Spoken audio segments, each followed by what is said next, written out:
Chapter 12. Out of the Satchel. Beaver Pond was as oval as an egg, and the margin of track around it was covered with fine turf. When the owners of the entries and their followers arrived at the track, they found it completely hemmed in by a great throng. A few seats were arranged, secure from danger, for the ladies. And at the starting line, which was also the finish, a small stage had been erected for the judges and the dandies from New York and other prominent gentry. These included the famous Lightning Rod Jr., grandson of Benjamin Franklin, and Samuel Adams, publisher of a journal in Boston, as well as a legislator, a counselor, and several other dignitaries. After a whispered conference among the judges, Schoolmaster Morgan was also invited to sit on the stage.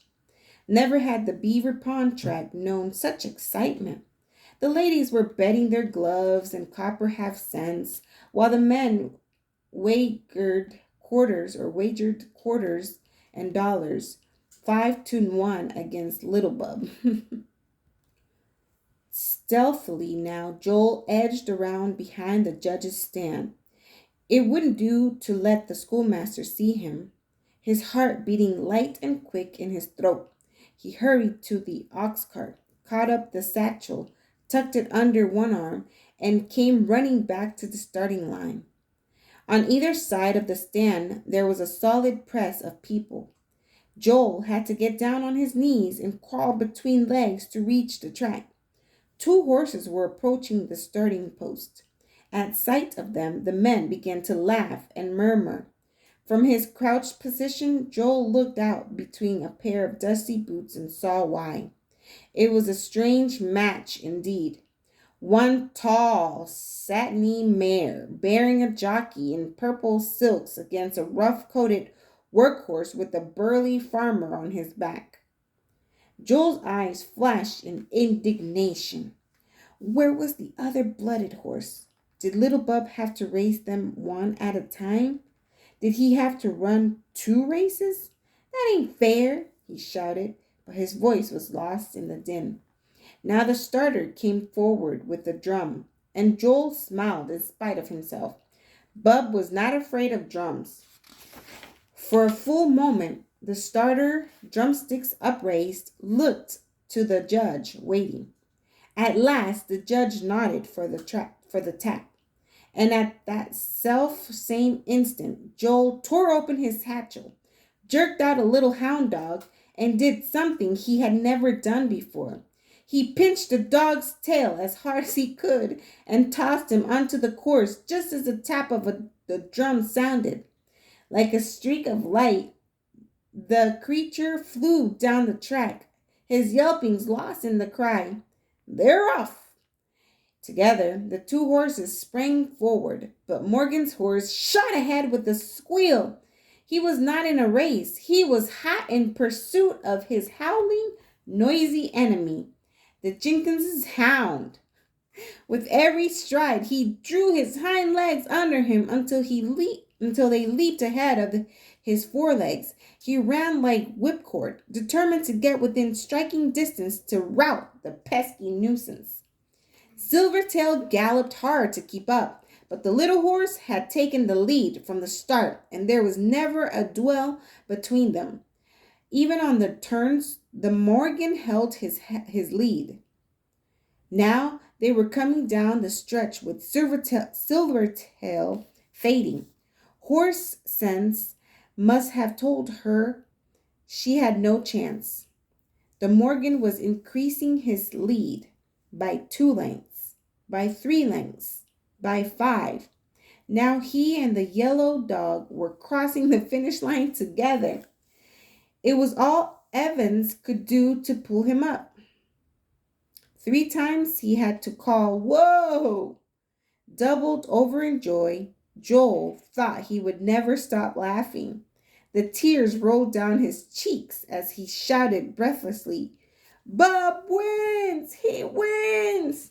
The roar of the crowd sounded like thunder in the mountain. The men who lost their bets clapped and cheered just as loud as those who won. Did you notice? They whooped. He just riz up and was off like a spring freshet. From the corner of his eye, Joel saw Master Morgan starting toward him, and his laughter stopped short. Son, the schoolmaster said as he drew close. Yes? Was that the Jenkins little yellow dog? Yes, sir. If that was your surprise, I do not think much of it. Round him up at once and put him back in your bag. Yes, sir. Joel moved off, almost bumping into Jonathan Foppington and Mr. Montague, I think. Montague. They brushed him roughly aside and grabbed the schoolmaster's arm. That yellow hound, they raged, forgetting their fine manners. Of all the mean, low-down, disgraceful, despicable, dastardly, scheming tricks. Master Morgan spoke soothingly. I am sorry, gentlemen. Hark to the man! James Montague turned to the crowd and mimicked the schoolmaster. I am sorry, the man says. Aye, that I am, truthfully. And see, the boy Joel has caught the bewildered pup and is putting him away in the satchel. He will not interfere in the next race, I promise it. Mr. Montague snorted loudly into his handkerchief. Come, Foppington, let us not consort with a trickster. Sweepstakes is a faster horse than Silvertail. The next race will be quite different. The next race was different. Even the start was different. The owners afoot, Jonathan Foppington and Justin Morgan, had the honor of leading their horses, mounted by their riders, out onto the track. Side by side, they marched 20 paces behind the starting line. Then, as a pistol barked, they let go their hold, and the two jockeys swung the horses around, applied their heels, and the race was on. Sweepstakes, a shiny, long-legged black, and the Morgan got away to a fast start. For a dozen rods they ran neck and neck, the Morgan taking almost 2 strides to the black's 1. On the sidelines, Joel bounced up and down, clucking to Bub, calling to him, coaxing him, Come on, Bub, do it double quick, go it. And then, at the first turn, just when the little horse was nosing for the lead, he threw a front shoe. Like some pinwheel, it went arcing into the air, barely missing the white-wigged dandies. A big man ran back to capture it for a souvenir, while all the Vermonters groaned and suffered as if their own shoe had suddenly been wrenched off. Joel's stomach churned. He started to shield his eyes, not wanting to look at little Bub limping out the race, not wanting to see him stumble and fall behind. But little Bub was not limping. Joel could hardly believe what he saw. The Morgan had lost stride, had lost ground, but right there at the turn he seemed to know that he must take the lead again, now or never. It was as if the world were too small for them both, and he knew it. Without help from Evans, he caught his stride and turned handily, making the thoroughbred look clumsy as a camel. Bub's whole way of going said, Hooves were made before shoes, weren't they? He began gaining on the big black as with one foot bare he flung himself forward like some wild thing, his short legs pumping so fast they blurred. Ears laced back, he inched up on Sweepstakes. Faster, faster, faster. The goal just ahead now. Come on, Bub, Joel yelled, and in the stand the schoolmaster was clapping Lightning Rod Jr. on the back, crying, Look at Bub, he's a blue streak of wind. A roar went up from the crowd as the little horse crossed the finish line, the winner by half a length. Sweepstakes, winded and lathered, was led back to the stables. He looked like a defeated horse. The Morgan, however, acted almost joyful. He arched his stocky neck, swiveled his ears, and calmly gazed at the waving, yelling throng. He seemed to know the cheers were for him, and unashamedly he enjoyed them. Grit, shouted Nathan Nine. That's what he's got. Why, he run 2 races to their one. Them high duck horses was all pampered like hothouse flowers. They didn't have a chance. It was a curious fact, but the gentleman from New York did not try to buy Little Bub. He's a freak, they smiled thinly, bound to break down any day.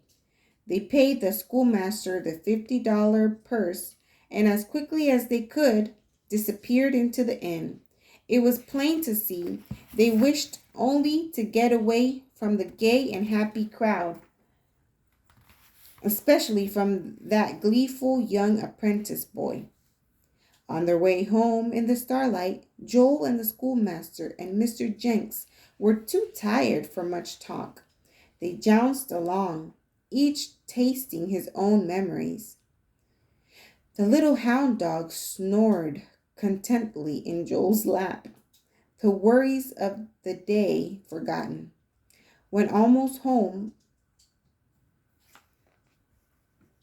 the schoolmaster reached out and tucked 10 silver dollars into the boy's hand. 5 are for you, lad, and 5 for Evans. You'll be seeing him before I do. Joel felt of the big coins in wonder, tracing his finger over the woman's head with her hair flying like Little Bub's mane. He had seen plenty of silver dollars at the inn, but these were the first he had held for his own. Do you know, he said with a little sigh of happiness, I reckon now I can buy Little Bub when my term is done and I'm free. Miller Chase has promised to give me a new suit of clothes then, but I aim to ask for the money instead. And with these dollars besides, why, I'll be able to buy Bub as easy as anything. He'll be old then, lad, and you'll be man grown. Joe only half heard. It never occurred to him that Little Bub would someday be an old horse. The years ahead seemed like nothing.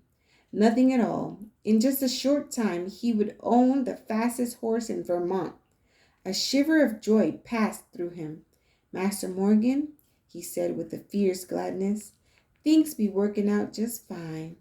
And he patted the little hound dog because he felt good toward the whole wide world. Things are working out fine for me too, Joel. I can pay off my debts now. And it seems I can almost hear our new harpsichord sounding out in the schoolhouse. They rode on in silence, the schoolmaster and the boy each remembering that early morning when Little Bub turned out of Farmer Bean's gate and came along uninvited.